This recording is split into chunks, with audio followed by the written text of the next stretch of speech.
Legal, pessoal. Último vídeo da série, tá? Vamos falar do último problema que você tem que ficar esperto ao calcular a transformada discreta no computador, que é o seguinte.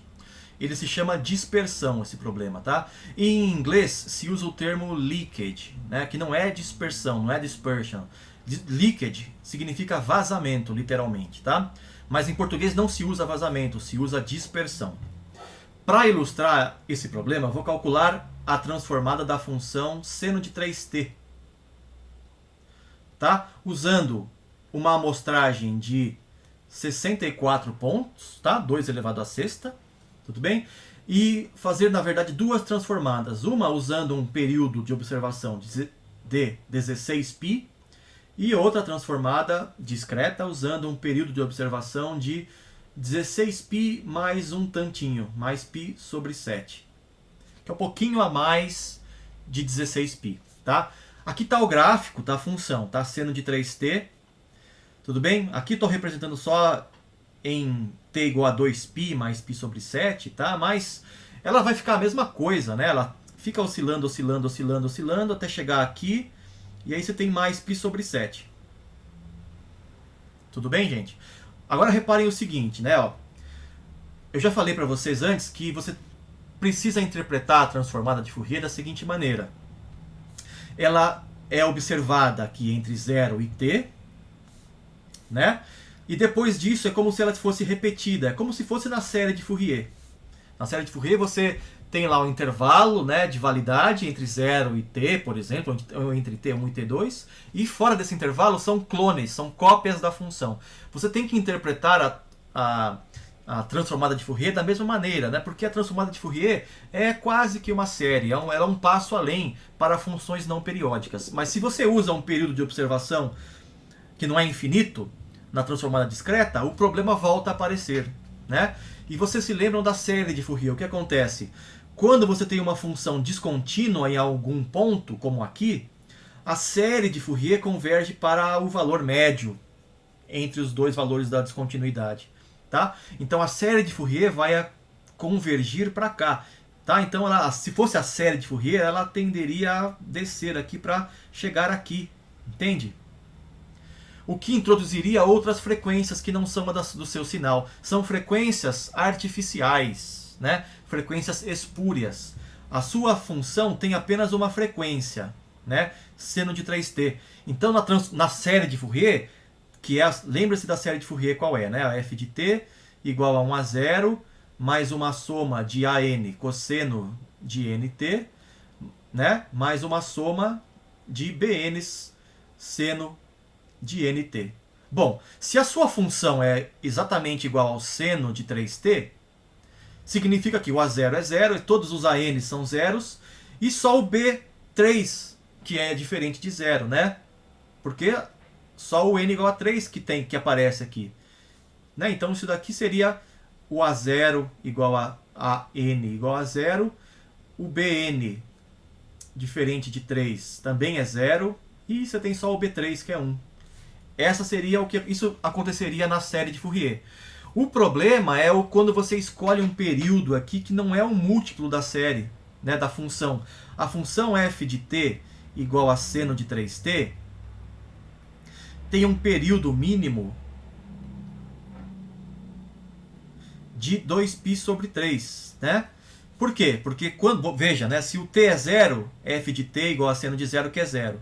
Quando o tempo é 2π sobre 3, seno de 3 vezes 2π sobre 3 é seno de 2π, que é 0. Volta no mesmo valor. Então, né, você pode escolher qualquer período que é dado por um múltiplo inteiro de 2π sobre 3, ou seja, 2π sobre 3 vezes um certo m.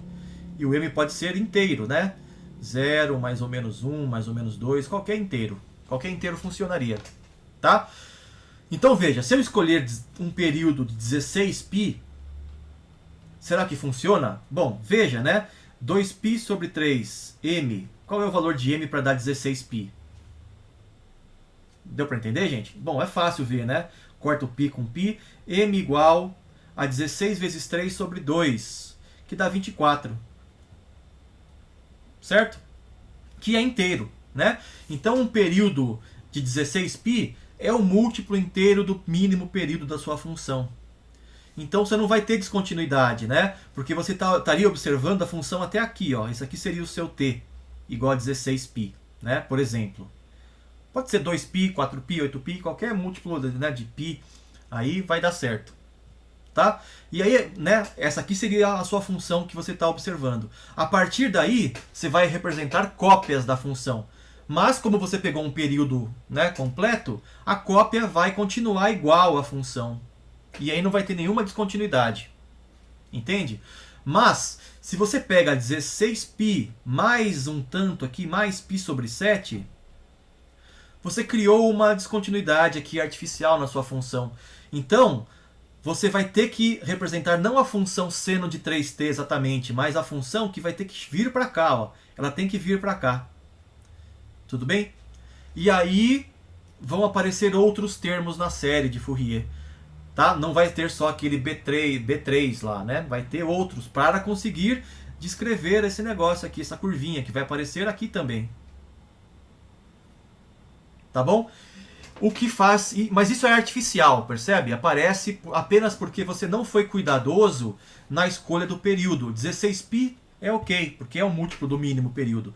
16π mais π sobre 7 não dá certo, tá? Você pode resolver essa equação, né? Ó, 2π sobre 3m igual a 16π mais π sobre 7. Dá para resolver essa equação. Você vai achar um m, mas não vai ser um m inteiro, tá? E aí vai furar. A mesma coisa acontece na transformada de Fourier. Vai acontecer a mesma coisa, porque a transformada de Fourier que você está usando é discreta. Você tem que usar um período que não é infinito. Então vai aparecer o mesmo problema. Que é o problema que a gente viu, né, quando eu falei do código. Que está aqui, né, ó. Usando um período de exatamente 16π, tudo funciona. 16π está aqui. Você encontrou bonitinho ali a frequência da sua onda. Usando um período diferente de um múltiplo do período mínimo da sua função, falhou, né? Houve um vazamento de outras frequências, percebe? A função original tem uma única frequência, 3. Mas se você não escolhe o período corretamente, perdão, gente. Se você não escolhe o período corretamente, outras frequências vão vazar para a transformada. E aí vai deslocar o pico aqui. Que não, aí perde o sentido físico deste valor, tá? Do valor aqui do pico. Porque você está com um problema numérico que deveria ser evitado, tá? Bom, como evitar esse problema, né? É complicado às vezes, porque às vezes você não conhece o período da função, né? Então você tem que ficar de olho, né? Por exemplo, uma maneira de evitar é você observar a função, qual o valor original dela aqui no início. No instante inicial. E aí você acompanha a função e você observa a função durante um período de forma que ela volte ao mesmo valor. Não é isso? Daí você evita esse problema, né? Então, por exemplo, aqui, ou aqui, ou aqui. Tá? Então você tem que ficar esperto quando você não conhece a função, né? Às vezes você não conhece a função exatamente. Você tem só alguns pontos da função. Que é quando você escutou o sinal, quando você mediu alguma coisa, né? Então fica esperto lá para observar a função durante um período adequado, tá? Que pelo menos não crie essas descontinuidades aqui artificiais no seu sinal. Tá bom, gente? Ficamos por aqui então, tá? Na próxima aula ao vivo eu falo mais, a gente faz exercícios, treina isso e dimensionar o problema em termos da amostragem N, do período T, calcular a frequência de Nyquist, ver se não existem problemas de subamostragem, aliasing, dispersão, tá? E assim por diante. Alguns problemas aí que a gente já viu antes, tentar encontrar o período, tentar encontrar as frequências. Tá bom, pessoal?